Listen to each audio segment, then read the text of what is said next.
So let us say that this is just the start. Let's imagine that the number of supporters protesting at Brunton Park today, large, small, somewhere in the middle, increases gradually. Let us consider that the cause could have legs. What then, for the organization who would most like to think they can be a voice and a home for Carlisle's fans? Alternatively, another, happier direction is somehow found, and the masses follow it. Would they do so under the Carlisle United Official Supporters Club banner, or their own? In either respect, it is very hard to be convinced that more than the already signed up few hundred would take the CUOSC route. That is a serious and, some would say, potentially fatal problem for United's 17-year-old supporters' trust. As the fanbase bubbles with dissatisfaction, again, exactly how much remains to be seen, CUOSC have failed to rouse more members. Indeed, as they admitted in their column this week, numbers are down on this time last year. There was no stampede of new takers for board positions, despite a public appeal, and it must be significant that, when a group of people wished to bond in order to say what they think about the way United is being run, they did so separately. Formed in 2001 to mobilize people against the Titans, now further inside the tent at Brunton Park than ever, the organization owning 25.4% of United's holding company appears stuck between what it used to be and what it would like to be, without the clout to get there. There is no great fundraising power.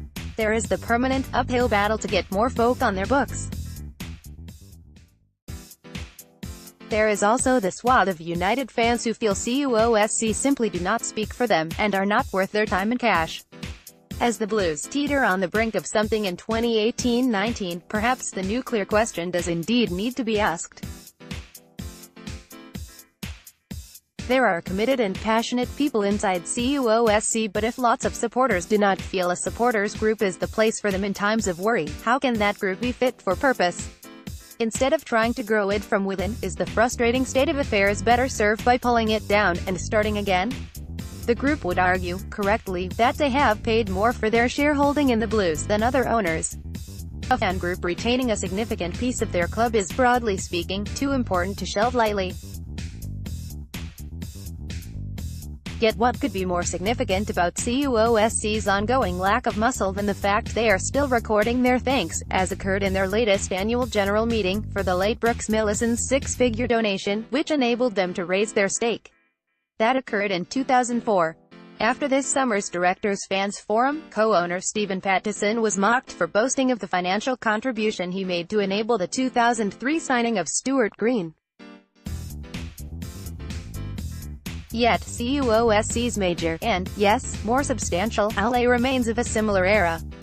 Whatever the journey, whatever the power in years past, Carlisle are facing an uncertain, unknowable future. What they need is strength and unity now, not yesterday.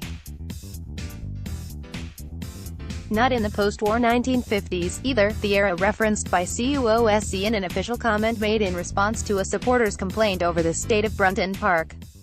Back then, they said, Bill Shankly led an industrious workforce, but fans, players, staff and press in sprucing up the dilapidated stadium, and why could that not happen again? It was, with respect, hardly the sort of nostalgia trip likely to absorb those with concerns over the way Carlisle is being steered today.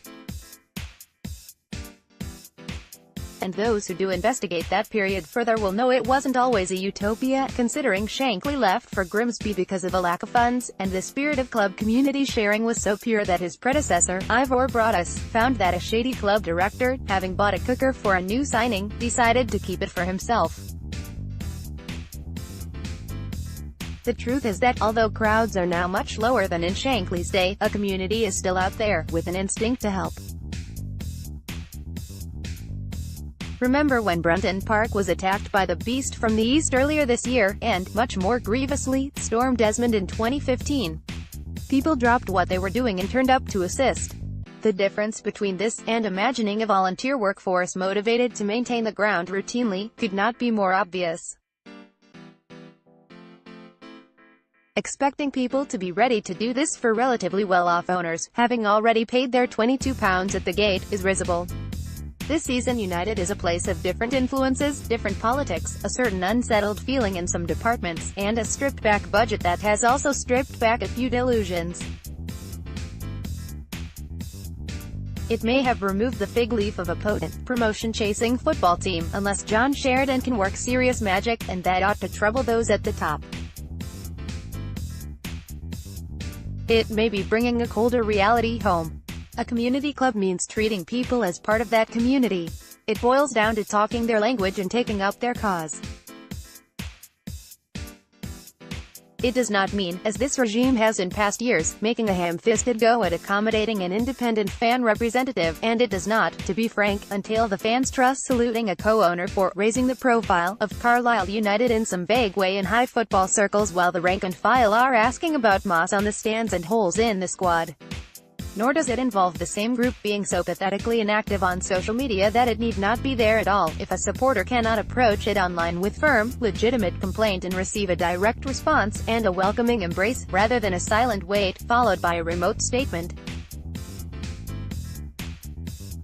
United, from above, obviously need a new sense of direction to take to the terraces. Fans, meanwhile, need throughout to be regarded as grown-ups, with representatives they can believe in. If they do not see the current ones that way, and has a club ever had a greater number of supporter bodies, yet so many followers out there who still feel without a home? Then at some stage, provided apathy can be overcome, they will eventually make their own. In which case, it will have to be asked, what is the point of the thing they are deliberately and passionately ignoring? A prediction: Carlisle United will play well against their championship visitors Blackburn Rovers next Tuesday night. Encouragingly well, maybe. It is among the safest bets around when considering the Blues at this time of year. The League Cup's first round, a free-ish hit against higher opposition. When was the last time they flopped, whether in good or poor campaigns? Last season, they were gutsy against Sunderland. The previous year, superior to Port Vale, and in the next round relentless at Derby. The campaign before that, they had too much for Chesterfield, then QPR, then very nearly Liverpool. All those games were against sides from at least one division up. Even in the worst of times at the end of Greg Abbott's reign and the start of Graham Kavanagh's, they fronted up well in the first cup outings of term. The alarming decline at the start of 2013-14 was, after all, interrupted by an epic win over Blackburn, while Kavanagh's doomed side looked capable even in a televised defeat to Derby 12 months later. It seems that no matter what the general picture, a cup tie at this time of year loosens shackles, encourages United's players to go for their shots. It can be a wholly deceptive guide towards future league form, which ought to be remembered if the positive reviews do start flying around in 3 days' time. But who, at present, would turn down a little stress-free fun?